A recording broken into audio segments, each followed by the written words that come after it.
దాంట్లో భాగంగానే మనము ఈరోజు ఈ పంచాయతీ పరిధిలో సీసీ రోడ్లు ఒక 3 ఏవైతే మనకి లోకనాథం గారి ఇంటి నుంచి సాంబశివ ఆచార్య గారి ఇంటి వరకు బీసీ కాలనీలో అదొకటి శాంక్షన్ చేయడం జరిగింది.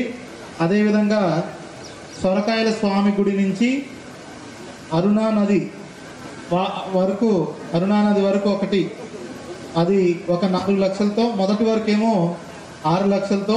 అదేవిధంగా పుణ్యకోటి గారి ఇంటి నుంచి వనం కాసిమిట్ట రోడ్డు అంటే రెడ్డి స్ట్రీట్, దానికి 8 లక్షలతో ఒక సీసీ రోడ్, ఈ 3 సీసీ రోడ్లు. అదేవిధంగా మనకి డ్రైన్లు వచ్చేసి ఢిల్లీ ఇంటి నుంచి వాడాయి గుంట కాలువ వరకు 9 లక్షలు పెట్టి ఒక సీసీ డ్రైను. అదేవిధంగా శంకరయ్య ఇంటి నుంచి దేవరాజుల గారి ఇంటి వరకు 1,50,000 పెట్టి ఒక సీసీ డ్రైను.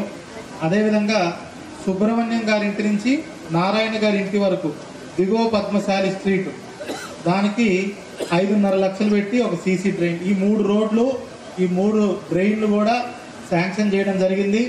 ఇది ఆగస్టు చివరిలో ఉన్నాము.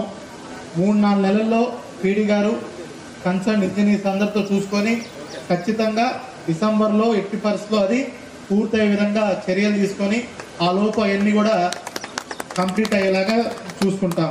అదేవిధంగా మరీ ముఖ్యంగా మీ అందరికీ చెప్పాలి ఏంటంటే, ఈరోజు గౌరవ ఎమ్మెల్యే గారు ఇదే పంచాయతీ నుంచి సుమారుగా 40 సంవత్సరాలు మనందరి సమక్షంలో మీ అందరి కోసం ఆయన చాలా కష్టపడ్డారు.